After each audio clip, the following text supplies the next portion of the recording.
Good evening sir. First of all ఏ party మేనిఫెస్టోలు విడుదల చేసిన ఎన్నికల సందర్భంలో ఆ పార్టీ విడుదల చేసిన మేనిఫెస్టోలో ప్రజలకి బాగా ఉపయోగపడే అంశాలు ఏమున్నాయి, ప్రజల్ని బాగా ప్రభావితం చేసే అంశాలు ఏమున్నాయని ఎవరైనా చూస్తారు. ఆల్రెడీ మీరు రిలీజ్ చేసిన సూపర్ 6లో మోరార్లెస్ అన్ని హామీలు లేకపోతే అన్ని మీరు ప్రకటించిన ఇవి పథకాలు దాదాపుగా అన్ని వర్గాలను ఆకట్టుకుంటున్నాయి. అవి ఇంకా చర్చ జరుగుతూనే ఉంది, ఆకట్టుకుంటూనే ఉన్నాయి. మీరు ఇంకా జనంలోకి తీసుకెళ్లే ప్రయత్నం చేస్తుంది. జగన్మోహన్ రెడ్డి గారి నవరత్నాలు ఆల్రెడీ జనంలో ఉన్నాయి, 5 ఏళ్లుగా ఆయన అమలు చేస్తున్నారు. సరే, వాటికి అంత ముందు ఉన్న పథకాలు ఎత్తేసారా, తొక్కేశారా, లేపేశారా, ఇవి ఉన్నాయి, అది కూడా వాస్తవమే. సో ఈ నేపథ్యంలో ఇవాళ రిలీజ్ చేసిన మేనిఫెస్టో ఏ మేరకు ప్రజలను ఆకట్టుకునే అవకాశం ఉంది అనుకుంటున్నారు మీరు? ఒకటి.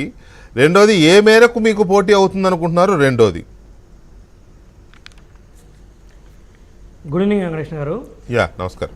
మా పార్టీ అధినేత శ్రీ నారా చంద్రబాబు నాయుడు గారు ఎప్పుడూ ఒక మాట చెప్తుంటారు జగన్మోహన్ రెడ్డి గారిని ఉద్దేశించి.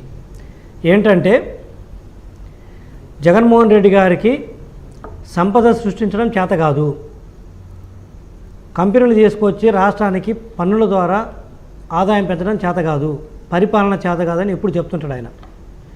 అది ఈరోజు జగన్మోహన్ రెడ్డి గారి మేనిఫెస్టో ప్రకటించిన తర్వాత కనపడుతుంది. ఈరోజు చతికిలబడింది జగన్మోహన్ రెడ్డి గారు, చేతులు ఎత్తేసాడు జగన్మోహన్ రెడ్డి గారు. ఈ మేనిఫెస్టోని చూసి వైసీపీ వాళ్ళు కూడా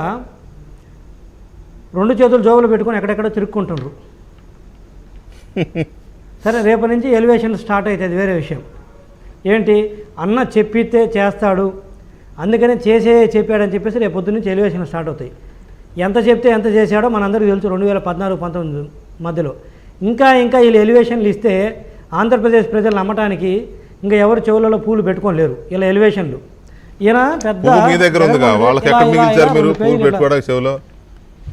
ఇంకా లేదులే, ఇంకా పువ్వే పెడతాం జగన్మోహన్ రెడ్డి గారికి రేపు.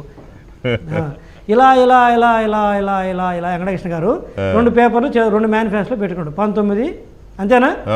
19-24 ఏదో పెద్ద పొడిచినట్టుగా ఎరగదీసినట్టుగా 19 అని ఇలా ఇలా చూపిస్తుంది, ఏదో పెద్ద పొడిచినట్టుగా దాన్ని ఏదో చేసినట్టుగా.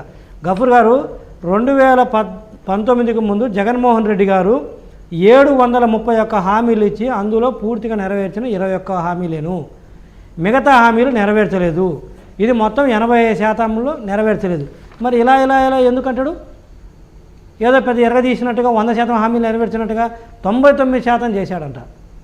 కానీ అది చెప్పడంలో మీరు అనుకున్నంత సక్సెస్ అవ్వలేదు. మీరు జగన్మోహన్ రెడ్డి ఫెయిల్ అయ్యాడు, ఇవన్నిటిని అమలు చేయలేదని చెప్పడంలో మీరు అంటే నా ఒపీనియన్ చెప్తున్నాను, డోంట్ టేక్ ఇట్ ఇంకో రకంగా తీసుకోవద్దు దయచేసి. ఎందుకు తీసుకో మీ ఒపీనియన్ చెప్తే వేరే విధంగా ఎందుకు తీసుకో? మేము తీసుకెళ్ళిన తర్వాత కూడా మీరు తీసుకెళ్ళలేదంటే ఎట్లా? నేను జనాలకి మేము తీసుకెళ్ళాము, జనాలకు అర్థమైంది.